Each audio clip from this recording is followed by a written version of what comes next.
Welcome, everyone, to the fifth event of our Road Back to Chapel Hill speaker series. This series invites all of us to return to campus virtually as we anticipate our return to campus in person for our alumni forum in late October.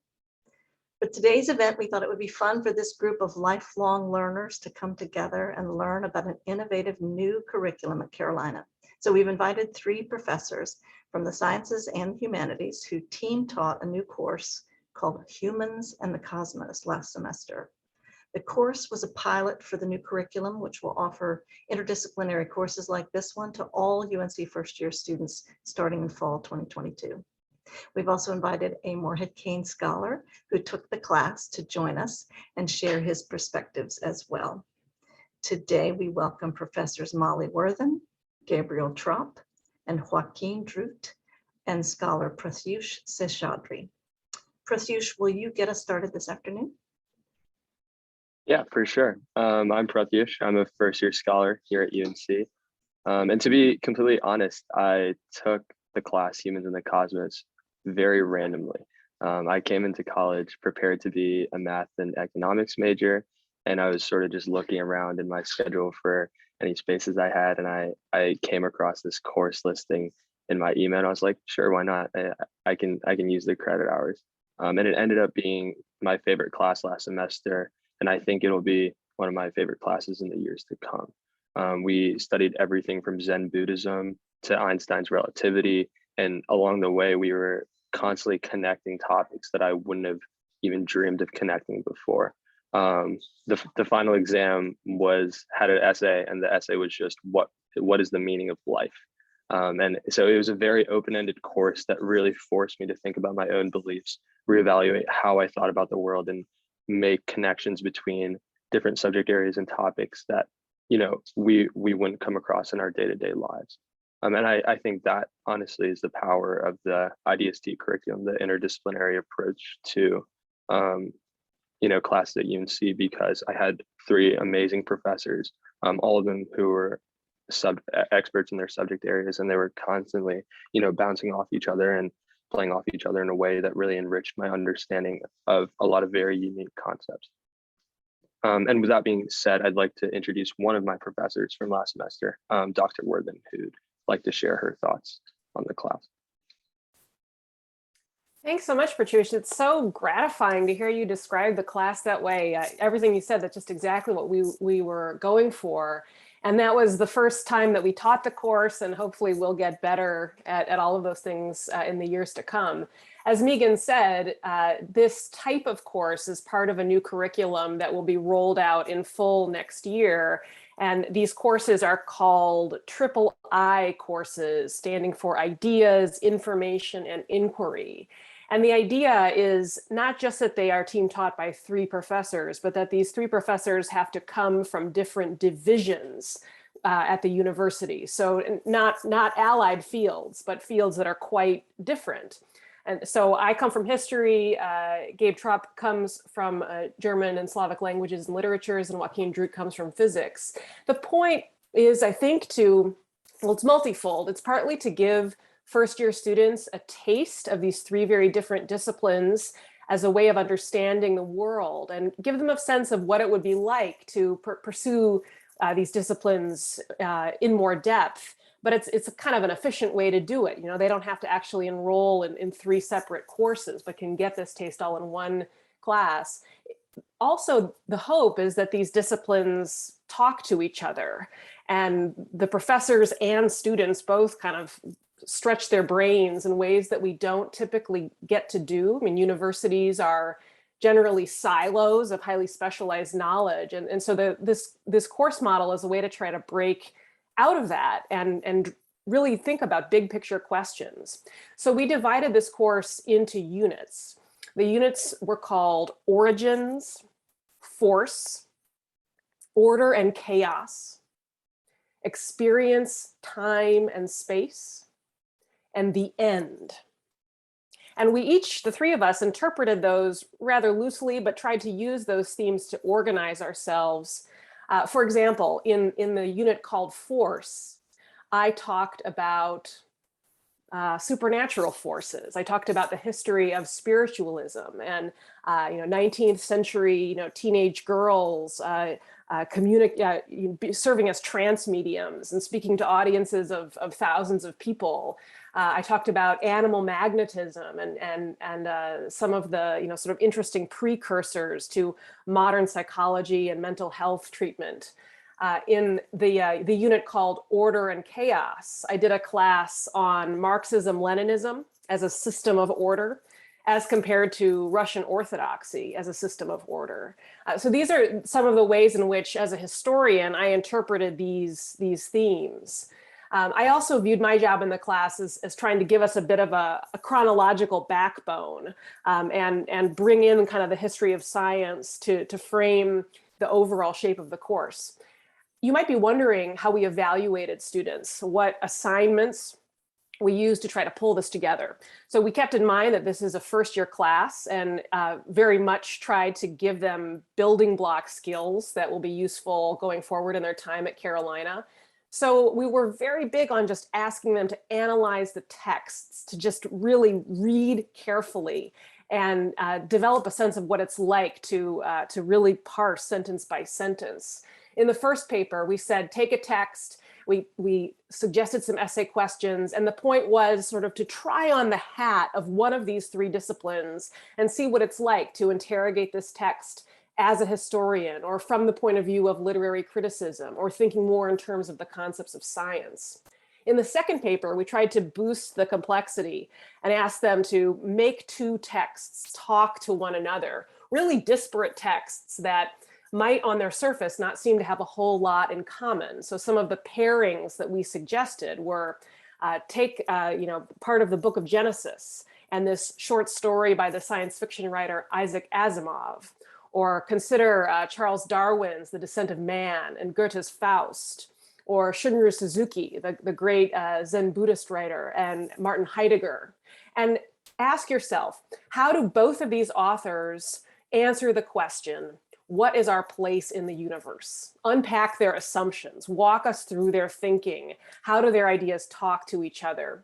The exams also worked along these lines, just urging students, presenting them with these goofy pairings that are sort of mind-bending and asking them to draw some analogies to make some connections. As Prathish says, the final exam question, well, we gave them a choice. We said, you can choose either what is our role in the universe, or what is the meaning of life? And obviously the point was just to give students a forum in which to wrestle explicitly with the giant questions that we hope really were kind of simmering throughout the class. And the answers that students wrote on their final exams were really interesting. We saw that for a lot of them, this class was their first chance to really grapple with different ways of knowing, with the question of epistemology. Some students in their final exam essays were working through their relationship to their family's religious tradition. One of our TAs told us that his favorite essay was a student who said that both of his parents were computer scientists, and he's a data science major, and he'd never really questioned the benefits of technology. But in thinking about it, he realized that the only thing artificial intelligence can't really replace is human creativity and art. And this led him to conclude that the meaning of life is to find ways to be artistic. And he wrote a lot about Martin Heidegger and Hannah Arendt and how those readings that we did in class meant a lot to him. So this course was about kind of thinking through ways in which different disciplines give us tools to impose some semblance of order on our chaos and think about uncertainty and paradoxes as humans. And I went into it a little bit uncertain, a little bit skeptical, but I learned so much from my colleagues, and I was so impressed by the students' imagination and curiosity. And now I'd like to hand the mic over to my colleague, Gabe Trop. Thank you so much. Really nice to be here. Nice to see everybody. As I was listening to Professor Worthen describe this class, it occurred to me absolutely how insane the class actually is in terms of its scope and how ambitious it is, from the origin of things to the end of things. And I think this was at one and the same time anxiety producing in a certain sense, but also it stimulated a certain amount of creativity and a sense of maybe playfulness. The sense that and another thing is that each of the professors, by being exposed to this other way of looking at the world that they're probably not very familiar with, we were in a way in a similar situation to our students, that we were exposed to uncertainty and really pushed outside. At least I certainly found myself pushed outside of my comfort zone. And when we're pushed outside of our comfort zone like that, the first response is to freak out and say, I don't understand. And the second response is then to see how we can maybe feel creative and play with these ideas in a certain sense, and how this can stimulate us and continually have us asking questions. And I think one of the lessons of the class was really not so much about the sort of answers that each of our disciplines generate, because we each of the disciplines have different emphases and different texts that they look up, but they also have different questions that they're asking. And each of the disciplines, both history, literature, and philosophy, which is what I was doing, and then physics, what occurred to me is what was similar is this attraction to the unknown, the kind of experimental, like what still remains yet unsaid or undiscovered, this horizon of inquiry. And that really, one can have this prejudice, I think, that is actually there maybe among humanities people, that humanities disciplines are the ones who are kind of more fuzzy, that especially literature, philosophy people, we have an extraordinary reputation for being imprecise and, conceptually a little bit more vague, and not as, we don't have criteria for grading that is perhaps as objective, quote unquote, as other disciplines. But what really astonished me was this sort of the way in which actually each of our disciplines had this gray zone, a certain amount of unknown, and the questions that we're asking, interpretive maneuvers that were there. And so there was really, I think, maybe more of a precision in some of what I was doing than I had expected, but also more of a playfulness and a respect for ambiguities and unknowns than I previously would have expected in my encounter with physics and history, respectively. And that was a really eye-opening experience. Very quickly, I think I'd just like to talk about one part of the structure of the class. One of the things we did was we had these bridge classes. Molly, you didn't really speak about that, did you? Okay, so we did have these bridge classes, which I think were important to the structure of the class. There are the units, and then at the end of these units, we did have a moment where we would then turn the classroom into almost a seminar space and do a lot of group work, have the students talk to each other, and really give a forum for asking questions, and also not having a determinate lesson plan, really. We had certain things that we wanted students to get out of that bridge class, but really it was more free and experimental. And each of those bridge classes would then also wrap up one of the units and then set the terms for the next one. And I think that was a very important part of the experience. Finally, I would say that in terms of my own role, what I was doing in terms of the literature and philosophy specialization versus the physics and the history, what tied us all together also, and something that was really impressive, was that each of the disciplines are ways of making sense of the world through history, by looking at the stories that are told, or why people do what they do, or how they make sense of the world. The history itself is a way of making sense of the world, just like literature and philosophy, and like physics as well, that each of our disciplines is in fact motivated by the sense of how do we make sense of it all. And I think, literature and philosophy also, and I mentioned this with the last class, it adds, I guess, a little wrinkle, because in some ways, and I think history does this too, and physics does this too, you could also look at these disciplines as disrupting our everyday modes of looking at the world. Instead of saying, like, how do we make sense of it all, there's equally the question, what does this encounter with the past? How does it actually in a way, make me call into question my normal ways of making sense of the world. And it actually makes a little bit of, introduces a little bit of nonsense into it, maybe a tendency to make too much sense of the world. And I think each of the disciplines has these ways of alienating ourselves from our typical understanding of the world. History, philosophy, and physics, when you look at yourself, there's as in the physics contest, it really provokes a kind of an existential anxiety in certain contexts. And to see that intensity of emotion and affect come from these disciplines that are so supposedly rigorous was a real inspiration. And with that, I would like to set up actually the video that Professor Drew is going to give. He's going to tell you a little bit about the physics portion of the class.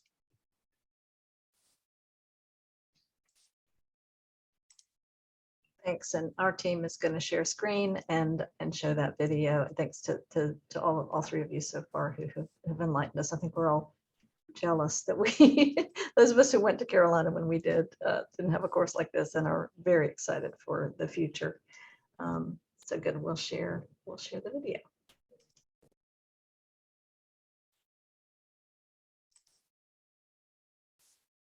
Hey everyone, this is Joaquin Drew from Physics and Astronomy. And today I want to tell you a little bit about the course Humans and the Cosmos and my role in it. And I want to share some slides with you about that.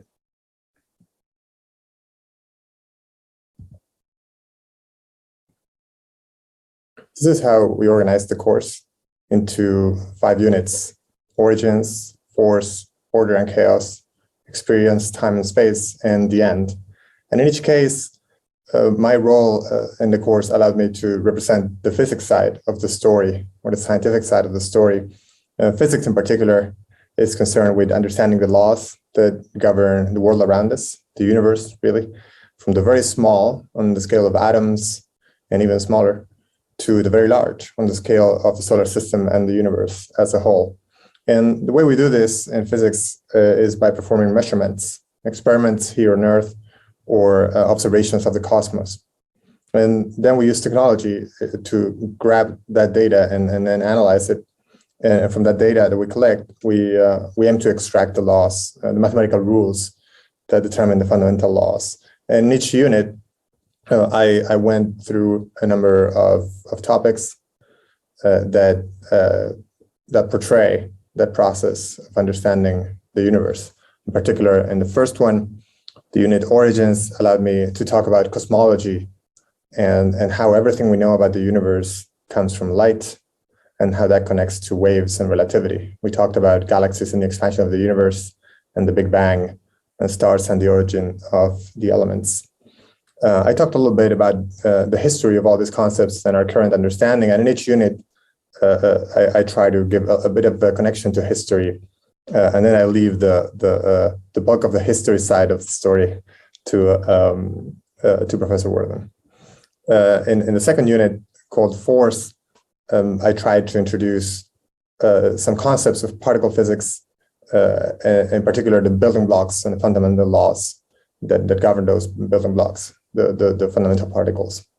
And we talked about the fundamental particles, the smallest particles we know, how they were discovered and how they interact and what we learn from them. And this was especially interesting for me because it allowed me to talk about how, even though we know the fundamental laws to some extent, and we know the fundamental particles, again, to some extent, that doesn't necessarily imply that we can derive from them the matter around us and how it behaves. So knowing the very precise components of matter doesn't really imply the ability to deduce how matter behaves as a whole, collectively. That's the topic of condensed matter physics, which connects those building blocks to matter as we know it, and tries to answer the question of how structures emerge from the basic ingredients. And these days, the main questions in condensed matter physics are around the phases of matter, going beyond liquid, solid, gases, superfluid, and so on, and what other phases are there that we can identify. Beyond that, in Unit 3, we talked about statistical physics. Here, I talked about the arrow of time. How do we know that time flows in one direction and not in another direction? Fundamental laws don't really distinguish the direction in time as being forward and that direction as being backward. So that emerges statistically, and order, in particular, us biological systems emerge and as systems that evolve in a particular direction in time. So how does that emerge? That's one of the topics we cover in this unit. And in Unit 4, we go into relativity from Galileo to Einstein. What is space-time and what is gravity are some of the main questions here. Usually, I like to spend some time talking about some of the apparent paradoxes of relativity, and we have fun thinking about that in class. And we end up with a bit of talking about gravity and how gravity is really curved space-time.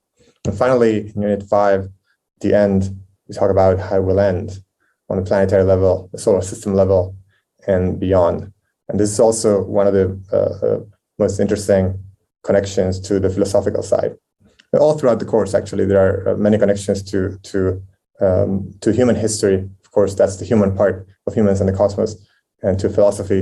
And I will leave the discussion of those two topics to my colleagues. So I hope you will join us. I hope you enjoyed this. And I think you would enjoy it very much if you join us. And I hope to see you then in the fall. Awesome. Thank you, Melchi, for sharing your screen and sharing the video. That was terrific.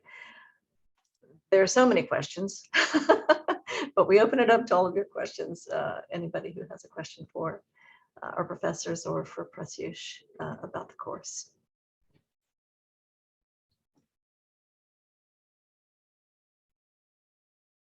Tom Morris has a question. I'll get it started. I don't even know who this question is for. Molly's next to me on the screen here on my computer, so I'll ask Molly.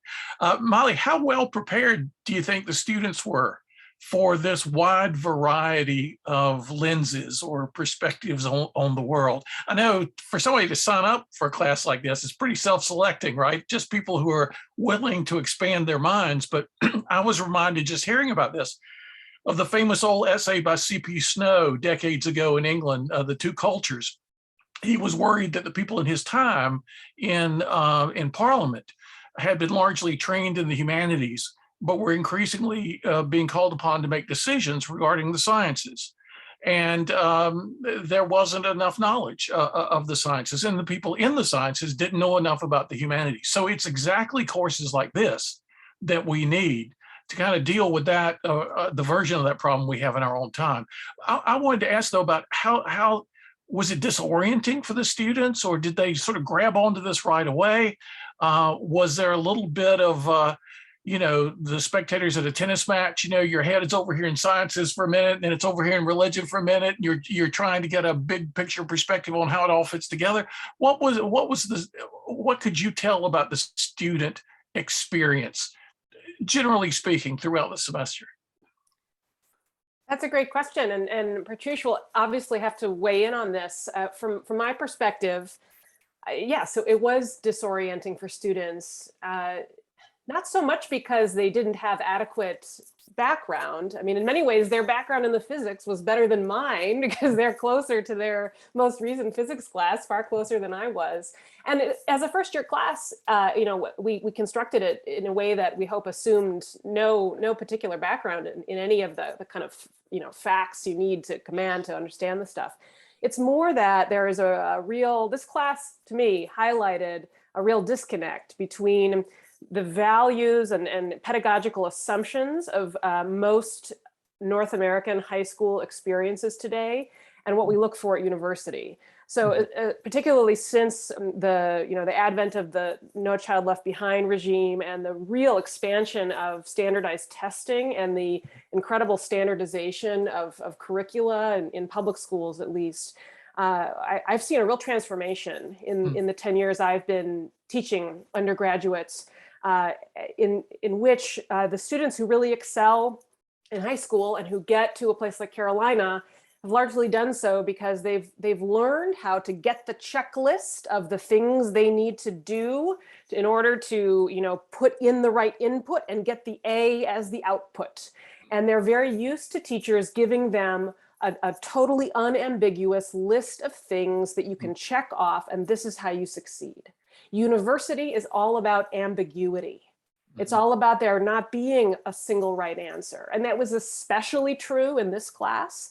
And so I had a number of conversations with students, especially early in the semester, where they were thrown for a loop and very nervous about what they would be expected to do, and they wanted to know what the right answer would be on their paper or on their midterm, and a lot of that anxiety was not specific to this class. That was the natural first year experience, and I tried to just normalize that as an experience and send the message that don't panic. This is what it is to be at university. This feeling of disorientation this is why you're here.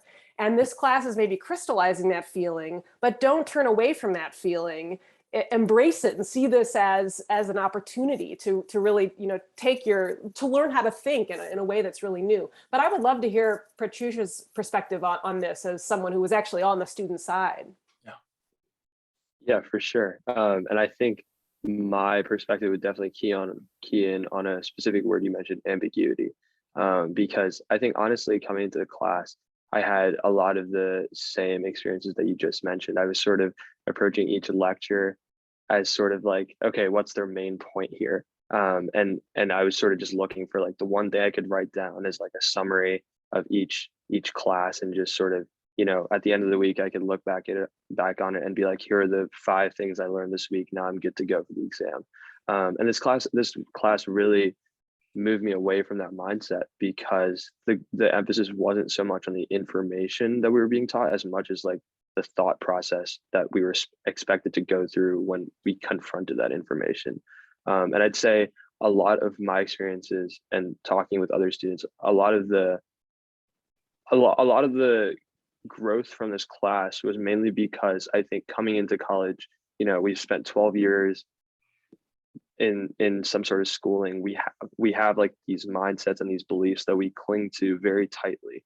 And then we walk into a class like this, and then every class we walk away with sort of like an existential problem, or, like forced to confront these really, really core beliefs that we have, and just sort of that process of reevaluating things that we've believed for a long time. That was a bit disorienting, but I think again that was helpful, because once you sort of accept that the process is going to be this ambiguous, disorienting experience, I think you can sort of just own up to it and really take a lot out of it. See, that's really cool what you both have said, because Ezra Klein had a great podcast this week on the gamification of everything, right? So it's like, this is obvious in the academic world. How do I get my points here? How do I contribute to the GPA? Whereas the real adventure of education is this journey into the uncertain, where it's really more about becoming than it is about mastering a point system, right?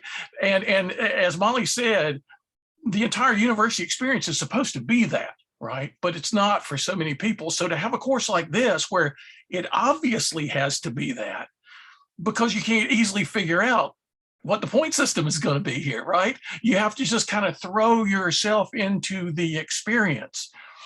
And that is so cool from my point of view. I mean, Gabe too, coming from literature and history, I used to teach at Notre Dame a long time ago, before I just became a public menace to people more generally. And I met a bunch of famous authors once at the Sophomore Literary Festival they had there every year, a bunch of famous Southern authors. And one guy in particular, I was telling him about how much I loved one of his novels. And I said, man, I wish I could do what you do. And he said, we both do the same thing. And I said, what do you mean? I'm a philosopher. I do analytic philosophy. You're a novelist. He said, yeah, we do the exact same thing. I said, okay, you got to explain. He said, we're both trying to understand the human condition. And since that conversation, I've met scientists who say, yeah, I'm trying to understand the human condition. I said, really? He said, yeah, you philosophers do it a lot on the inside. We do it in the sciences a lot on the outside, but it's all about the human condition. So the experiences you had, in a sense, this comfort zone that was mentioned earlier, to almost blindfold the students and spin them around outside their comfort zone like this. What an amazing gateway to what the university experience is supposed to be like. So I just want to commend you three for your courage, right? I mean, I just was recently reminded of the story of Pandora's box, where she's given this gift box she's not supposed to open, right? In the great big jar. But she has these two qualities. She has the quality of curiosity and she has the quality of courage. And they push her to open this jar. And then all the evils of the world fly out of the jar.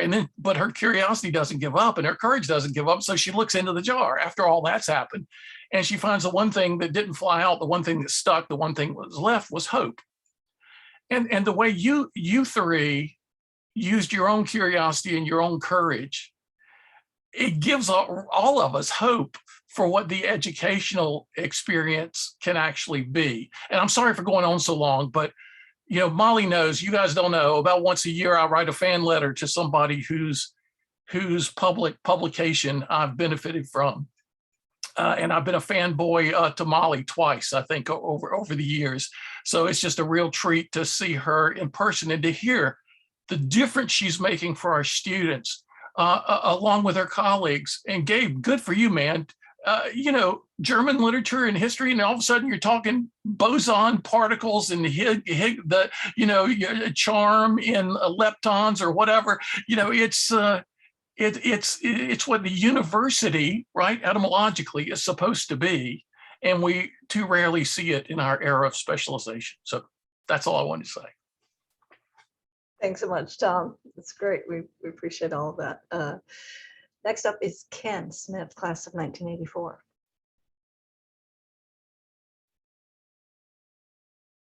I'm having trouble hearing Ken. Are you?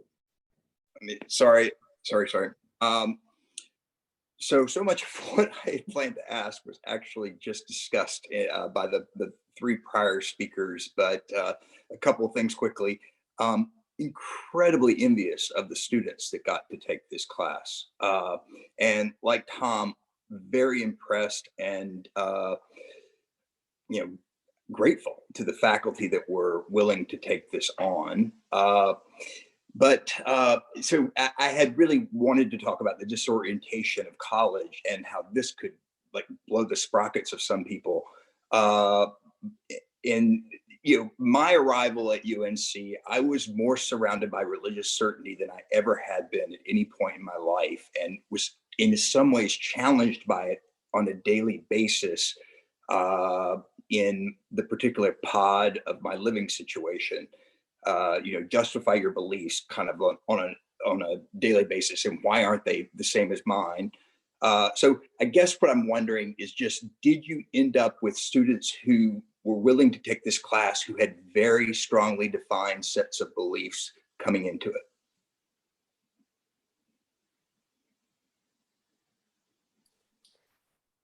I think the short answer is absolutely. It's Carolina, and I encounter this in all my classes. They all have something to do with religion, and I get a kind of self-selected cross section who tend to be maybe more interested in religion than every Carolina student.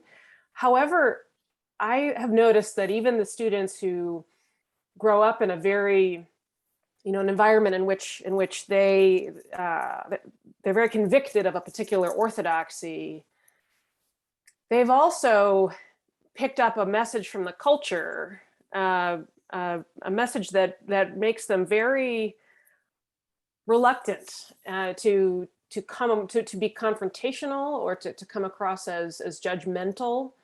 My Christian students generally shy very much away from what they see as their parents' generation's idea of evangelism. Really?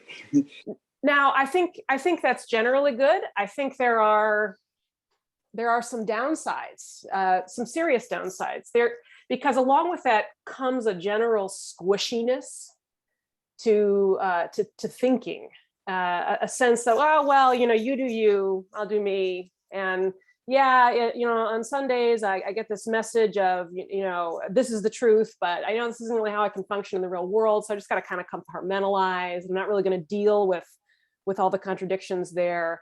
So part of what we're trying to do, at university generally, and this was true in this particular course, is to really drill down on this question of fundamental assumptions.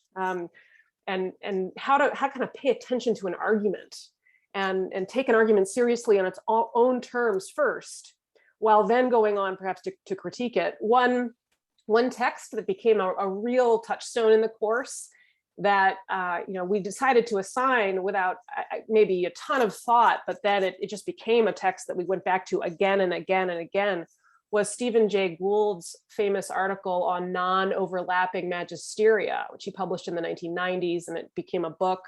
And his argument is that religion and science are non-overlapping magisteria. They can coexist. They don't need to fight. Surely you can be a convicted Catholic and believe in evolution, and isn't it so silly that anyone thinks differently?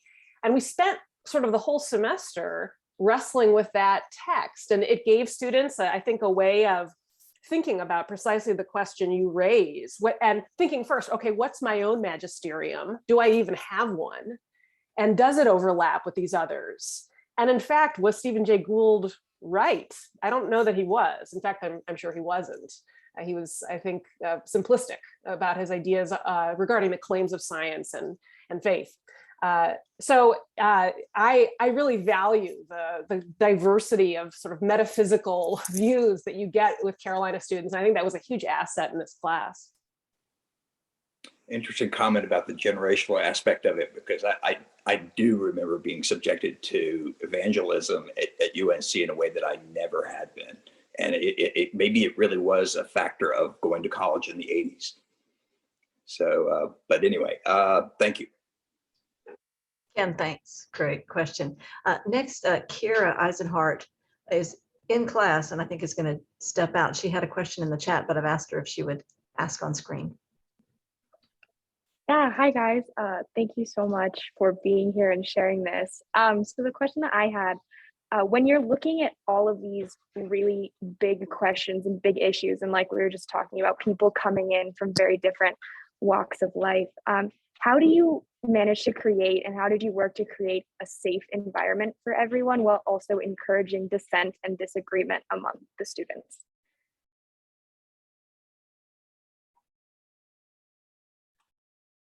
Shall I take this one? Thank you so much for the question, and it's a really important issue. And I see that you're an incoming first-year student. Is that right?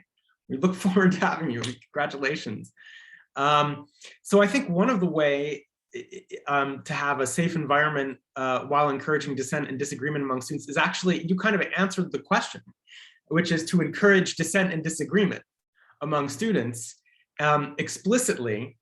And then by modeling, we model also as professors that we don't have the answers, right?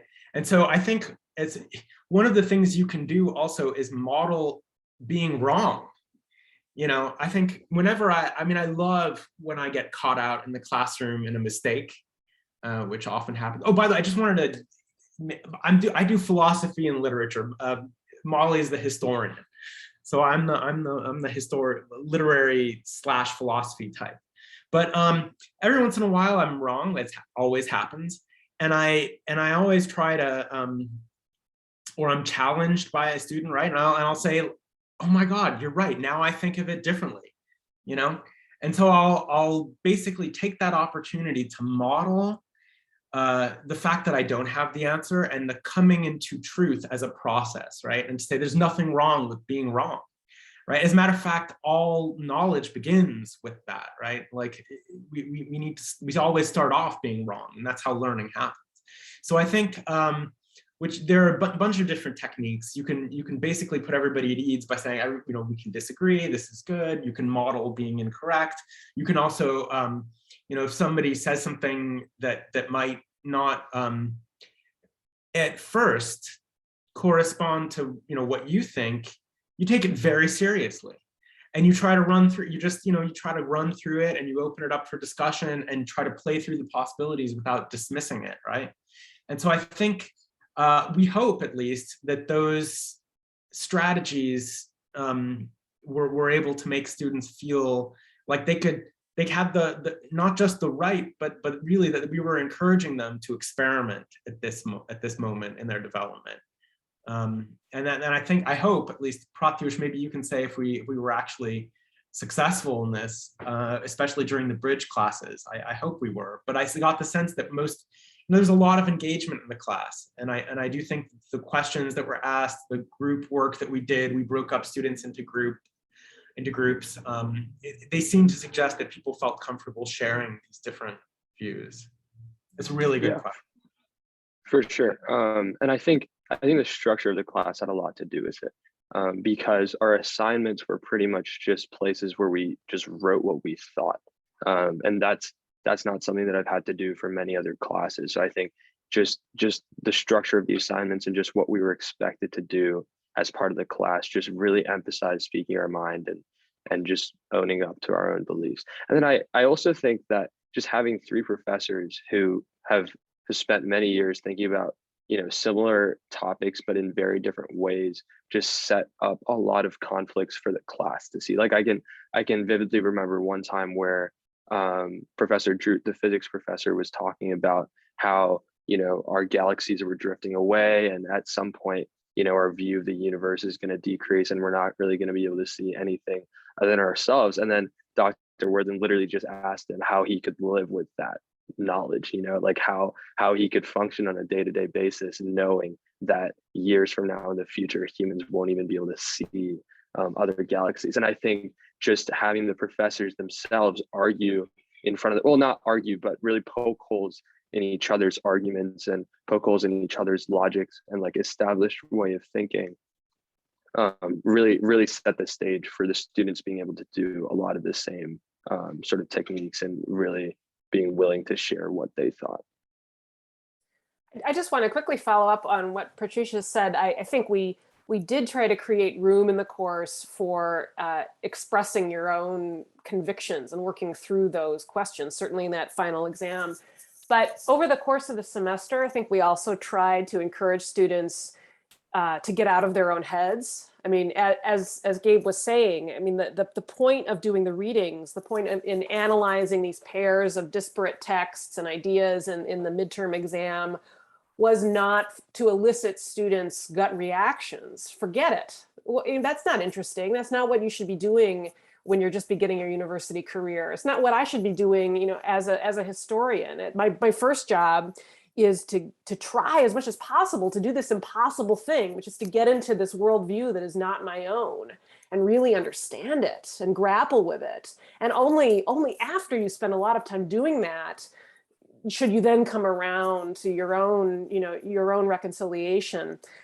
So I think that ego crunching exercise and the fact that everyone is engaged in that is really crucial to this question of, how do you create a space in which students can explore ideas that are sometimes quite outrageous in a way that doesn't make anyone feel that something fundamental about their right to be in the classroom or do what they want to do is under question or threat. Thank you all so much. Thank you, Kira, for a great question. James Barnes, class of 77, has a question next. Sure, thanks. Question is, what were your biggest surprises for the three of you who are in the class, the two teachers and the participant? Now as you look back on it, what were your three biggest surprises from this class?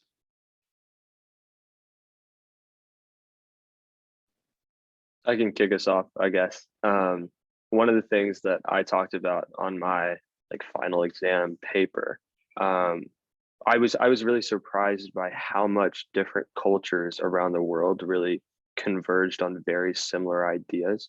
I think I talked about Zen Buddhism versus German Romantic philosophy, and both of them really set up this dichotomy of looking inwards and looking to your community, and how the meaning of life is to find a balance between the two and really understand both.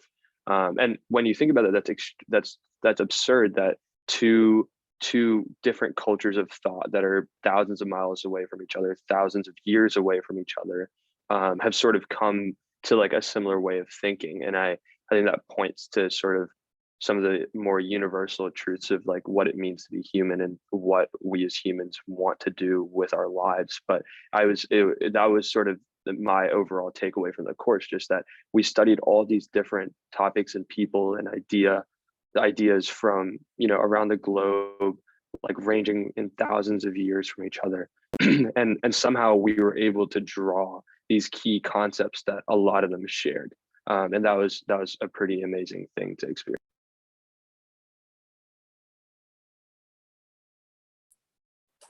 I'll say that I guess I was surprised that it worked at all. I went in, I mean, to be honest, I'm kind of, when it comes to pedagogy and sort of the sorts of classes a university should offer and how we should teach, I'm a little bit of a reactionary. I'm very skeptical of newfangled trends in academia, and that includes the vogue for interdisciplinarity.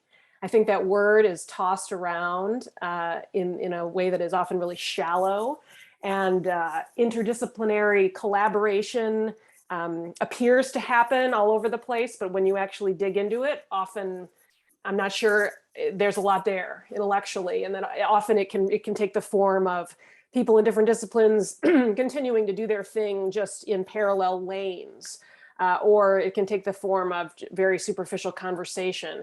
And I was skeptical too of this idea that the best way to introduce first-year students to what a university is about is to give them these little tastes of 3 different disciplines. I thought, well, shouldn't they get rooted in a discipline, in a single discipline first, so they know what the heck a discipline is before we ask them to be comparing disciplines? So I was deeply skeptical of the whole concept of this course. I like Gabe and Joaquin so much that kind of my desire to work with them and learn from them and be open-minded overrode my skepticism. And I still retain elements of that skepticism. I still stand beside my critique of interdisciplinarity, but I was persuaded that this kind of class can be immensely fruitful for exactly the reasons that Prathish was just discussing, and that it can yield this really inspiring and multidimensional view onto the human experience that can remain sensitive to the details, the specificity, the methodological rigor of our disciplines, while and giving students a taste of that, which is all it's meant to be, a taste, while also orbiting around these big questions that ought to really be the fuel for their undergraduate experience and beyond. Yeah, I would just second that when that question was asked, I had, it's funny, the exact same reaction as Molly said. The most surprising thing was that it worked at all. and it did. I mean, I think there's always there's different ways of thinking about the success of an educational experience. There's what you learn, of course, and then there's how you learn. And how you learn is, how to ask questions. And above all, I think, it's very easy to think about an educational context as one in which, I have to learn the genre rules of this way of thinking. But then what we neglect is the more fundamental part of the education, which is how to be curious about the world, And so how do I actually keep being curious? And I think that interdisciplinarity, I would agree with, and I love listening to Molly and Joaquin too. I just think that it was fabulous. And I learned so much also just from how they do things. I changed my way of teaching after looking at Molly's, like basically looking at them also as teachers was something that was surprising for me, because I thought, oh my God, this is how she organizes her lectures, and this is super effective. And I can do that too. So in a way, I was also it wasn't just the subject matter of the course, but also as a teacher, you're kind of looking at the tricks of the trade and seeing if someone else can give you something. And I was learning from both Molly and Joaquin about that as well. But yeah, just how to be curious, right? How to basically learn that there are many different modes of exercising the curiosity bone, and not seeing that while knowledge is, I think, deeply disciplinary. I do think that basically knowledge, interdisciplinary knowledge it seems like an ideal that's difficult to reach. Curiosity is definitely interdisciplinary. And that's something that we can teach and do teach. And I do think that was the most surprising thing of the class for me. Thanks very much, each of you. Just a follow-up, if I could. So it seems to me both of the teachers that spoke learned a lot. It seems to me that student Prathish, you taught a lot. How do each of you feel about that comment?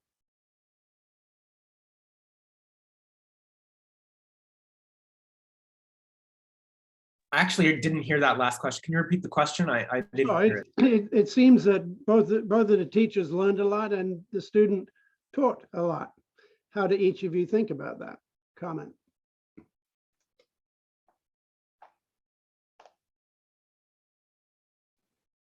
I think that's fair if you redefined what it means to teach a little bit, just because I think that I definitely had to teach myself a lot of new ways of thinking, and I had to hold myself accountable. Like Dr. Worthen mentioned about like not just giving into my gut beliefs and sticking with what I already knew, and that's something that I definitely had to teach myself. But at the same time, I'd say that sort of process was a very individual process, and I think that's something that each student in the class went through on their own. So I wouldn't say I personally taught the rest of the class, but I would say that the students in general definitely taught themselves to a certain extent. Thanks. Sandy, Sean, quick question. This will be our last question, so thanks for raising your hand. Okay, I raised my hand virtually twice, but it went away both times, so that's why I had to raise my hand.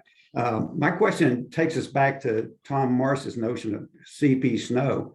In my recent meeting, I've come across several authors that make compelling arguments that our reality has changed profoundly, and not only do we not begin to understand it, but we don't have the structures to make any kind of decision to deal with it. One of them says that artificial intelligence and robotics have completely demolished the Protestant ethic and the capitalist notion of everybody can survive, can thrive with a job. And the other one breaks it down as infotechnology, nanotechnology, and I forget the medical term, but our ability to deal with genes and recreate things. And we're just totally incapable of the structures. My personal opinion is that nation states are no longer serving civilization very well, and that instead of going from local to state to national, we need to be going from local to global with structures of communication and governance. So I wondered if your course ventured into that terrain.